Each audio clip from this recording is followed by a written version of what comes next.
Welcome to Not Your Mama's Midlife Podcast with Stephanie Lee.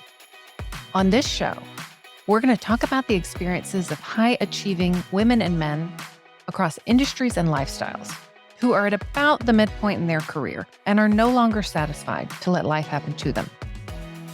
Together, we're going to purposely create the second half of our lives by addressing burnout and overwork, by getting clarity on how we're creating the experiences of our lives, including how we're keeping ourselves stuck, by articulating what it is we want for the second half of our lives, and identifying a plan to achieve it.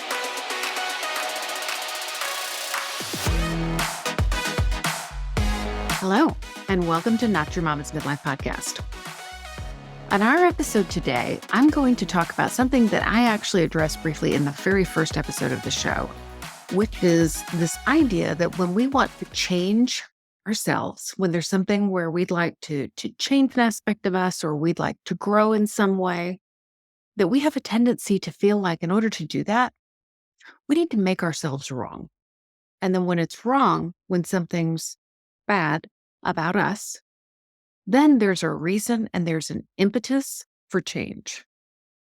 And I want to actually suggest that this tendency that we have to make ourselves wrong gets in the way of the changes that we would like to make. It doesn't help us to make them like we inherently believe that it does. So what do I mean when I'm saying we make ourselves wrong? So what I'm talking about is this tendency of us to think about ourselves and to say things like, well,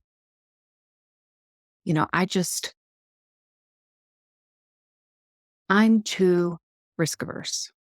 I worry too much. And I know I shouldn't do that. I shouldn't be a perfectionist. I should eat less. I should be able to control myself around food. And I'm probably going to gravitate towards metaphors about weight loss in this episode. So something I've discovered doing this podcast, number one, weight loss is something that I struggle with and I've talked about on the show many times. But there's something about weight loss that I think it's easier for us to wrap our minds around than some of the other ways in which we might want to change. There's almost less judgment when we're talking around weight than some of the more personal matters. So I think it works nicely as an illustration. So when we're making ourselves wrong, again, to go back to this idea of weight loss, it's me saying to myself, I really just need to get myself under control. I really need to begin to take this seriously. I've got to stop doing this. It's that harsh inner critic, the drill sergeant that I've mentioned several times to you that lives in my own. And so we tell ourselves that there's a problem, that something is wrong, and this is why it needs to change. After all, why else would we want to change if there wasn't a problem, right? So here are some other reasons that I've thought about that I believe we try to make ourselves wrong. We believe that in order to change something, as I've said, something needs to be wrong. You don't change something that's going okay.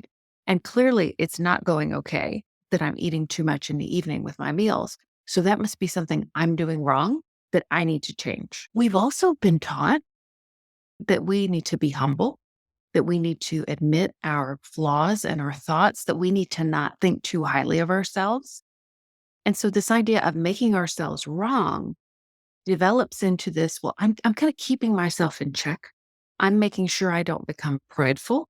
So I'm going to have this little inner critic that is sure that it keeps me in my place all the time. And that place is small because I need to keep myself small and in control. And I want to suggest that this is a particular temptation for women in our culture because women are often criticized for being either too much or not enough. So there's this kind of Goldilocks phenomenon where women are either too loud or too quiet. They're too big or they're too small in terms of body size.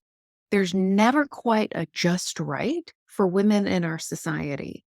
And some of this has been so absorbed by us that little voice that's on our shoulder talking to us sometimes that's keeping us in our place wants to make sure that we know we are not just right.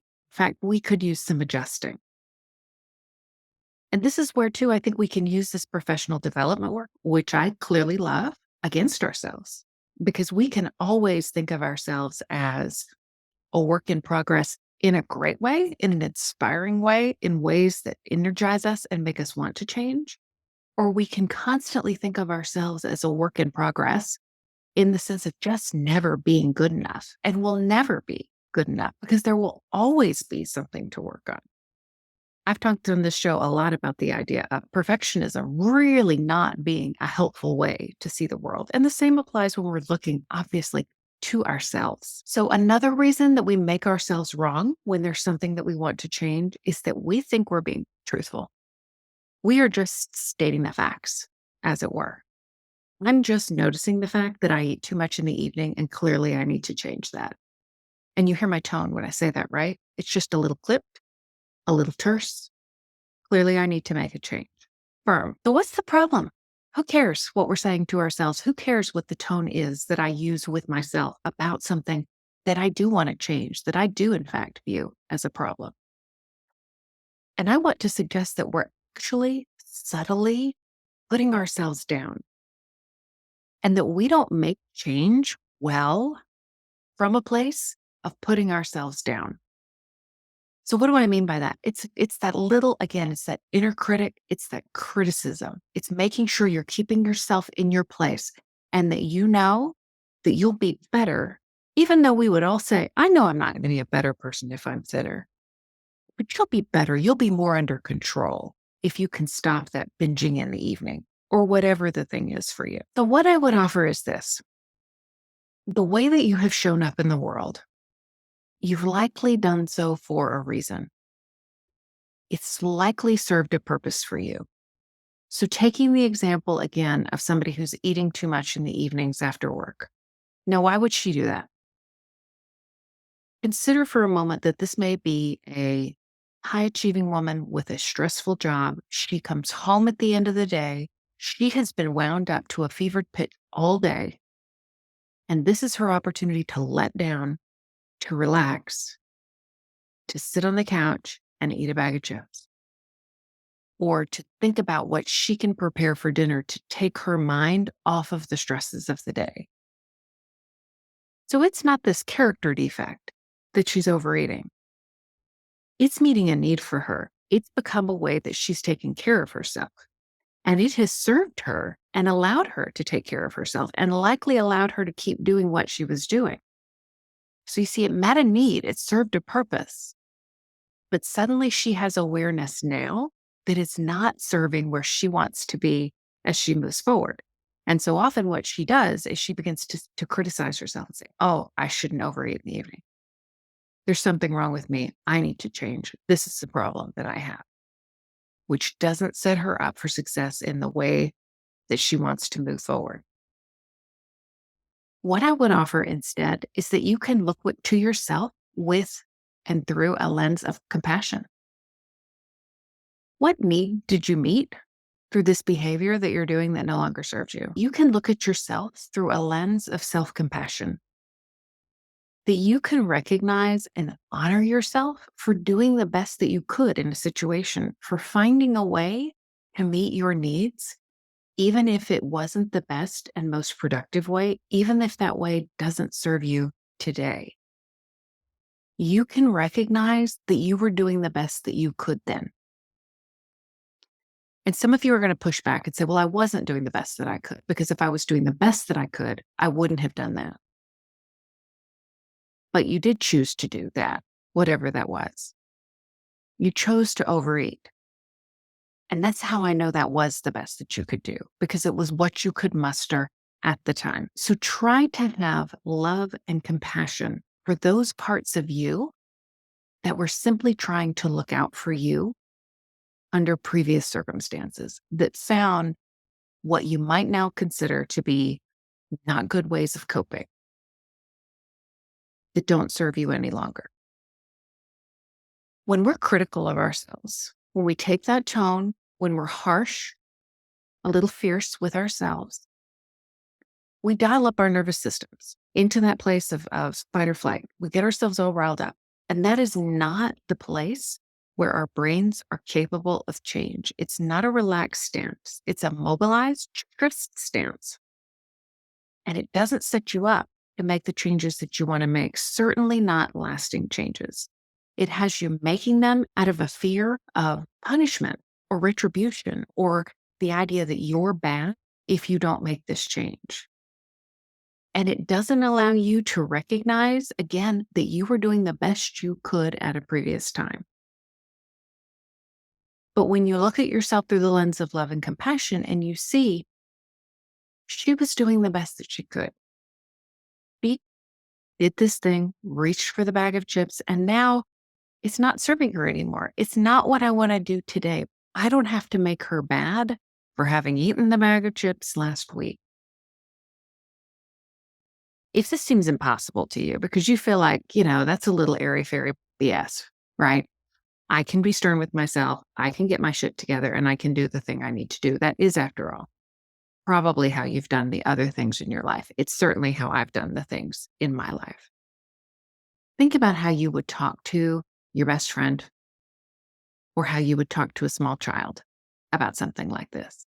So if I'm talking to my best friend and she's saying, I'm so sick of this. I'm so sick of overeating in the evening. I have just got to get my act together and not do this. How do I talk to her? I'm going to tell her that she's strong. I'm going to tell her that she's got this. And I'm going to tell her not to spend her time beating up on her past self for what it was doing to cope.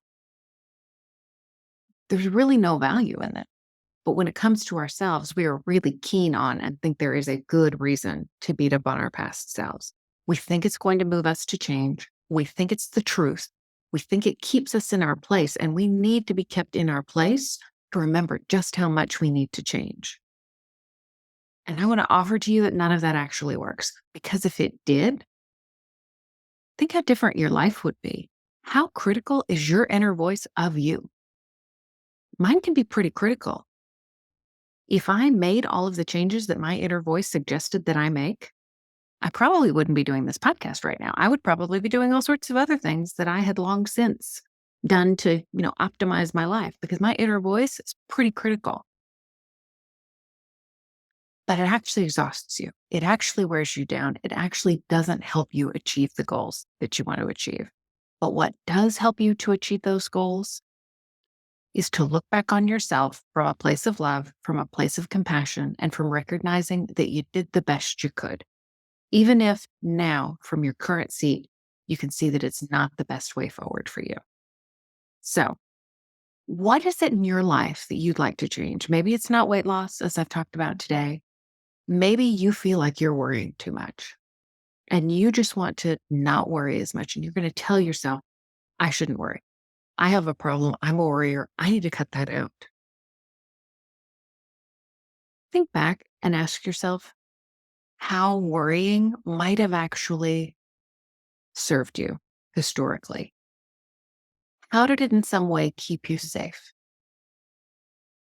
And you can recognize that it was there for a reason. You developed that habit of worry for a reason. And now you want something different. Isn't that an easier way to look at change than feeling like you need to beat yourself up in some way? I hope this is helpful for you. I'd love to know what you think about it. Please feel free to shout out in the comments to this post on Facebook or LinkedIn, or send me a message and let me know what your thoughts are. I'd be very interested to hear. Thank you for tuning in for another episode of Not Your Mama's Midlife Podcast. If you'd like to discuss this further, again, I would urge you to reach out via my DMs, email me, and let me know that you'd like to talk about this more. I would definitely love to discuss it with you. And I hope that you will tune in next week for the next episode of Not Your Mama's Midlife Podcast. We'll be on YouTube and on your favorite podcast player. Thanks so much. I hope you have a great week. I've enjoyed chatting with you. Bye.